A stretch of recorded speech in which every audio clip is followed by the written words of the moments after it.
CTV News at 5 with Marina Moore and Tony Rima with weather. Good evening. Thanks for joining us. The province gave an update this morning on the wildfire situation in Northern Ontario.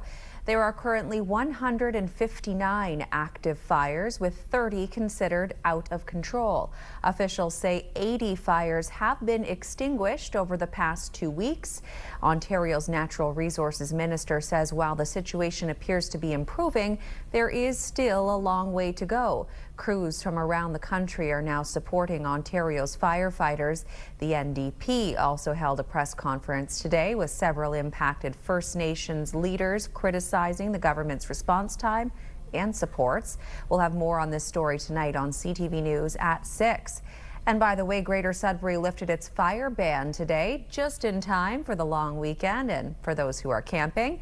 But will the weather hold up? With our first check on the forecast, we go to CTV's Tony Rima, standing by with the details. Thanks for that, Marina. The answer to your question is no, not so much. Saturday, Sunday, well, is up in the air. There's a severe thunderstorm watch in place for Attawapiskat at this hour. Behind me, the heat, the high heat in through Thunder Bay, northwestern Ontario, heat and humidity. Your first weather brought to you by CAA. Get your membership by going to getcaa.ca. You see pockets of activity. That means showers, risk of thunderstorms right across the region.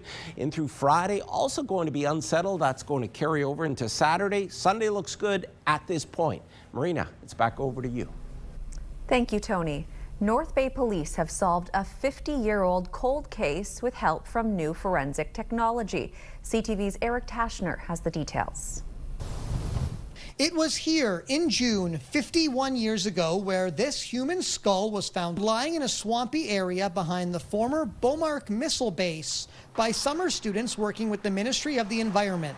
Police conducted a vast search for other remains but did not find any.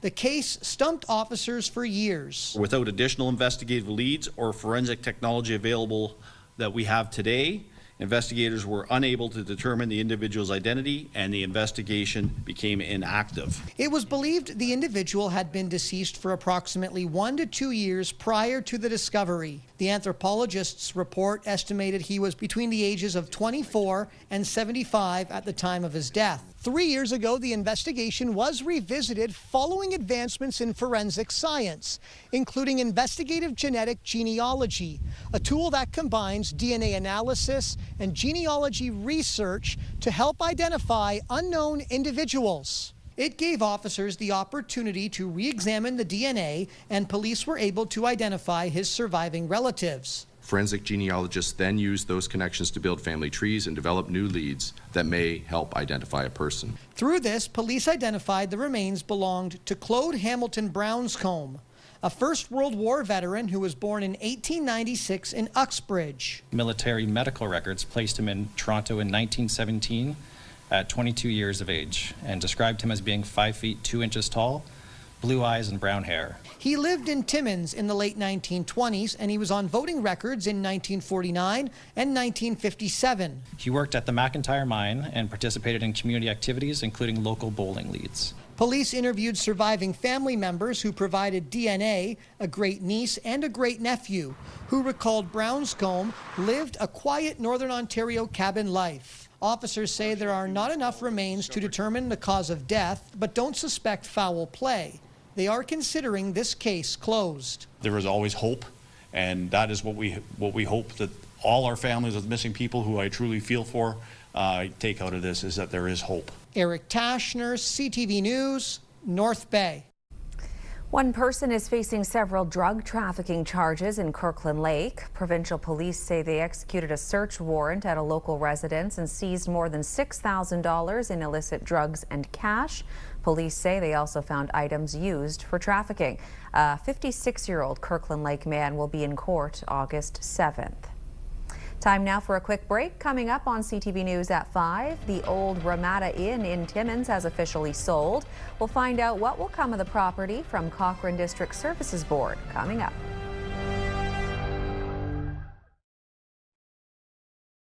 When you see it happen, send it to CTV News. Text 10400 from your screen to ours. Text 10400.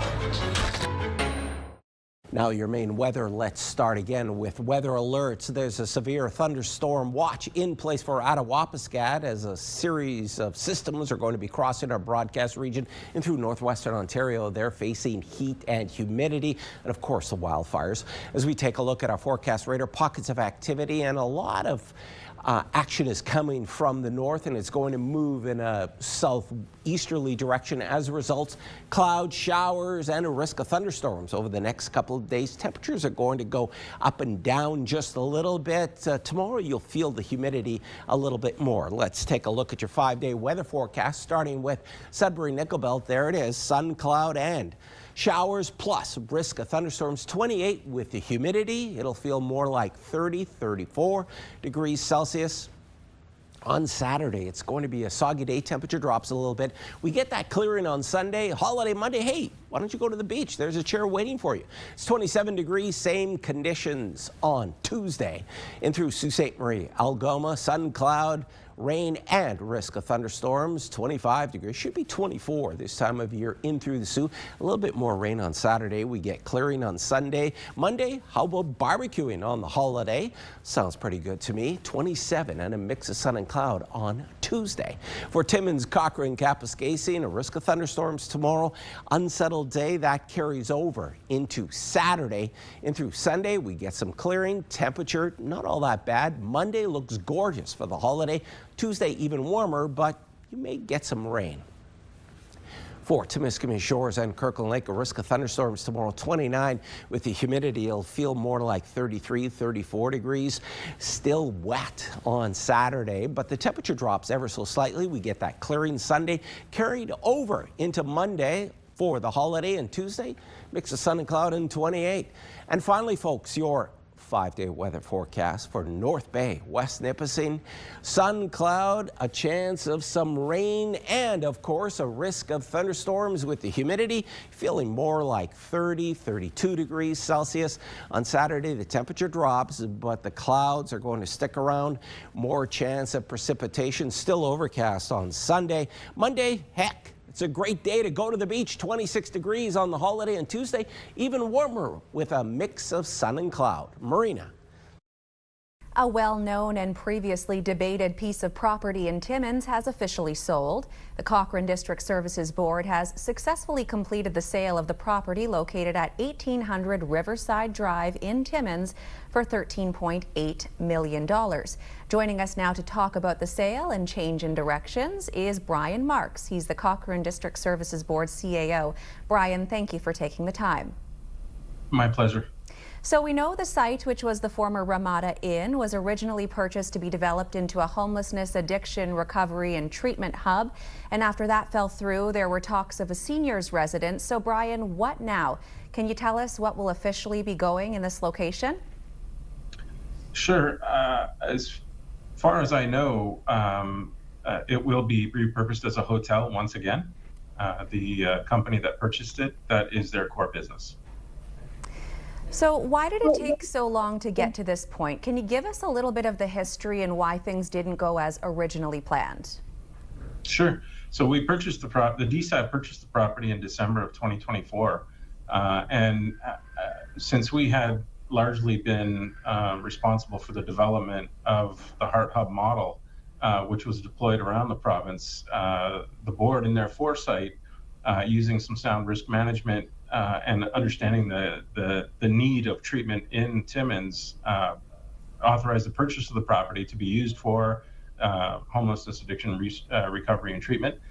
And then when the funding didn't come through for that, the next, and it was always said this as a backup plan, the next logical place would be to satisfy a major need, which was affordable seniors housing.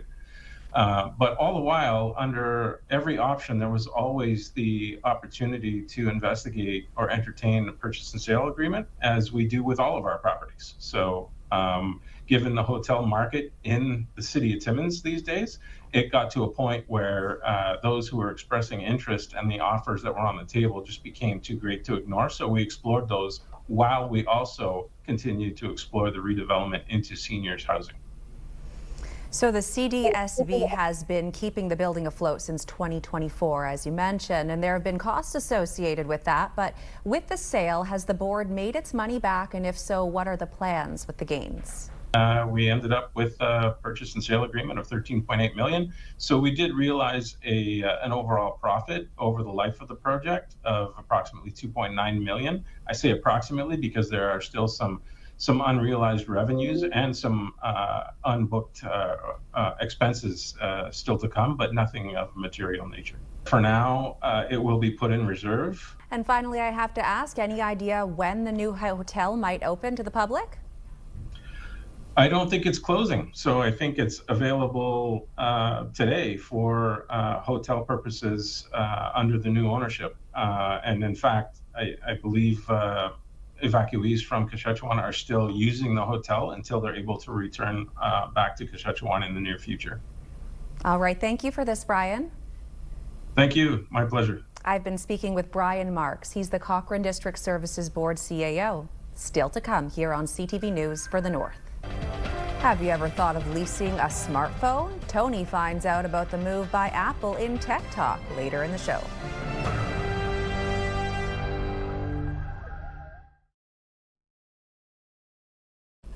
Sudbury's Angels of Hope Against Human Trafficking is among several victim support organizations across Canada receiving funding from the Department of Justice. Today, CTV's Madison Merrier reports.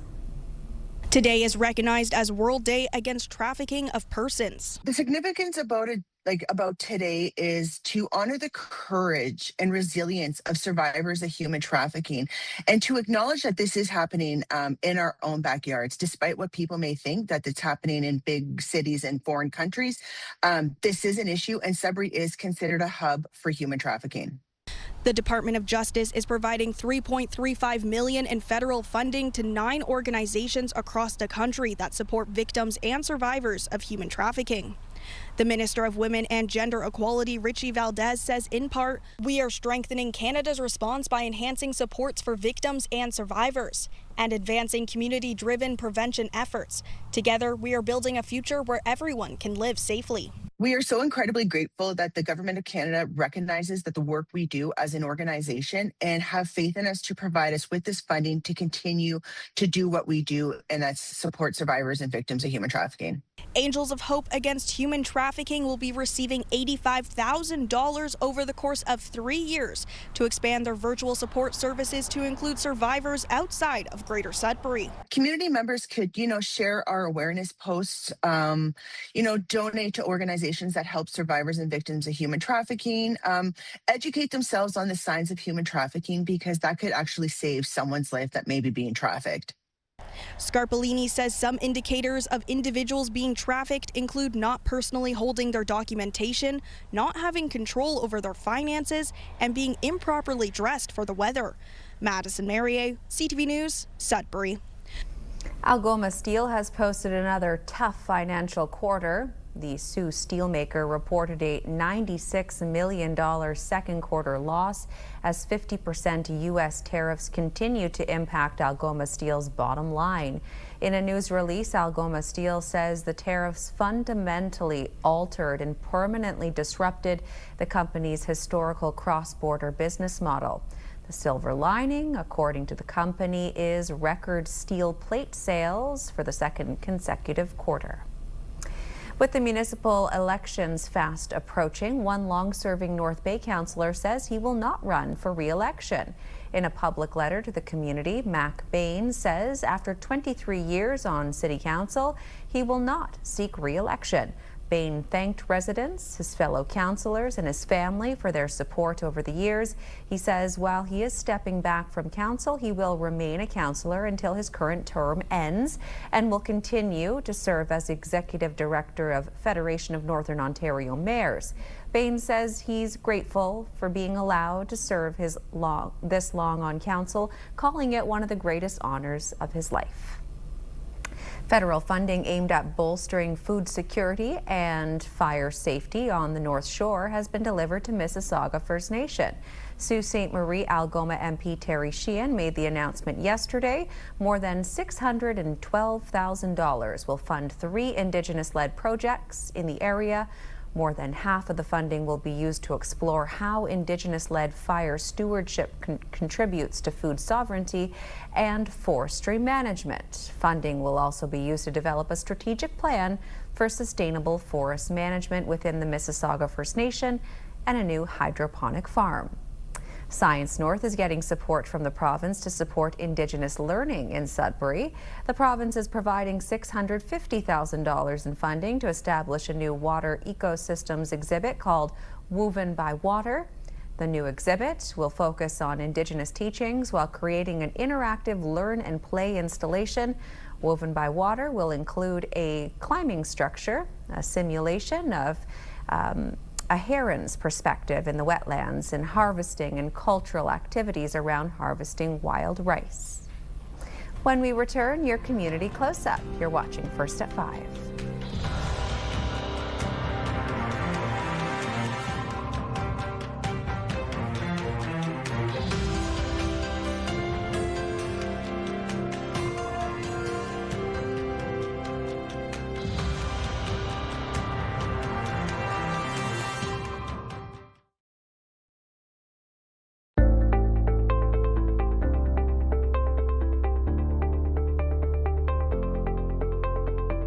It's time to get you caught up on all the tech news this week.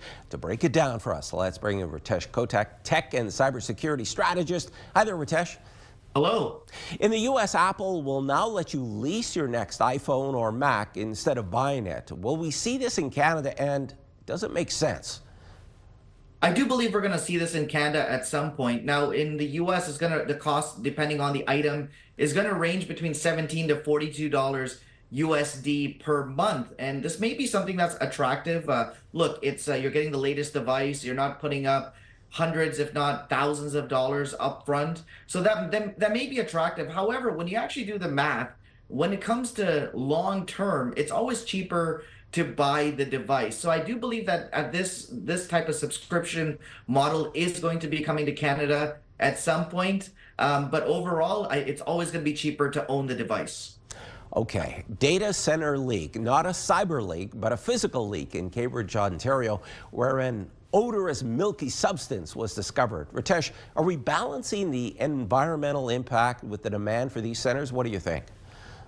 Unfortunately, I don't think we are, and this is one of those prime examples. And look, this can happen in any industry. I get it. Accidents do happen, but these data centers are popping up just about everywhere. And I think that, and municipalities are responding as well. There's tons of municipalities, both in Ontario and across Canada, that have looked at actually putting a moratorium on the building of some of these data centers till we get the environmental impact assessments done correctly, until there is a bigger push for sustainable and renewable energy. Right now, the innovation and the demand for this type of technology, for AI in these data centers, is outpacing what we're seeing from a environmental standpoint. So it's very clear that more has to be done. Municipalities are responding, but unfortunately, this is one of those scenarios that I think we're going to see more of, which is just unfortunate.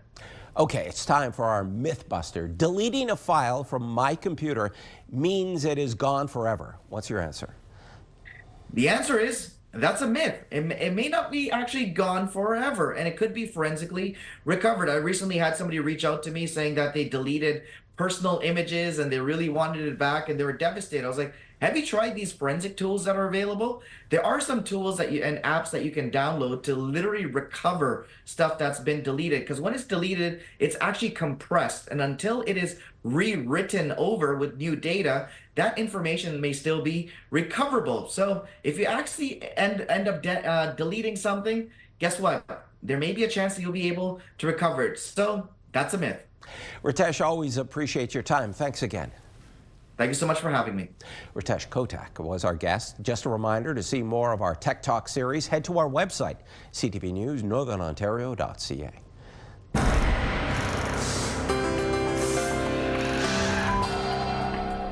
Our first community close-up takes us to North Bay and a special swim challenge for a good cause. The 11th annual Tour de Trout took place last night, raising over $18,000 for local youth swim programs. Organizers say community spirit was on full display as over 100 participants took part in the program, including the winter boot camp at the YMCA and the Tour de Trout open water swim series. Tour de Trout has become a beloved North Bay tradition, and this year's final swim and celebration event on Trout Lake marked the culmination of months of dedicated training. Money raised will help ensure local youth have access to life-saving swim lessons and opportunities to build their confidence in the water. And it's sunny and hot out there, but North Bay is already thinking ahead to the snowy season. Tourism North Bay announced today that the winter outdoor market experience will return this November, transforming Saturday evenings that month in downtown North Bay into a lively celebration of local creativity and holiday spirit. Featuring live entertainment, seasonal treats, and family-friendly programming. It'll wrap up with a festive finale alongside the beloved old-fashioned downtown Christmas walk on Friday, November 27th. Okay, back to summer now, and a view from the community of Britt. Gurley Royce shared this photo of a monarch butterfly taking flight. He says it must be nice to have your own built-in fan on hot days like today. And I'm sure all of these beautiful wildflowers are just the perfect paradise for our pollinators. Thanks for this.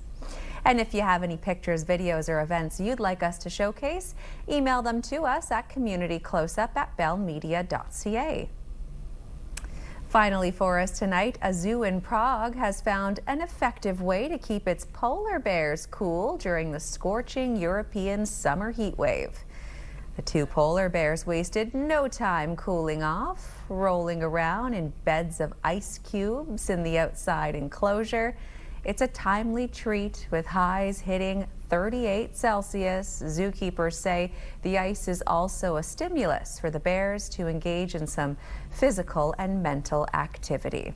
Pretty hot out there in Northern Ontario as well. I'm sure some people are taking some tips and maybe might do the same, but I'm sure jumping in a pool or a lake would have the same effect for us. That's all the time we have. Continue watching as we hand things over to national news.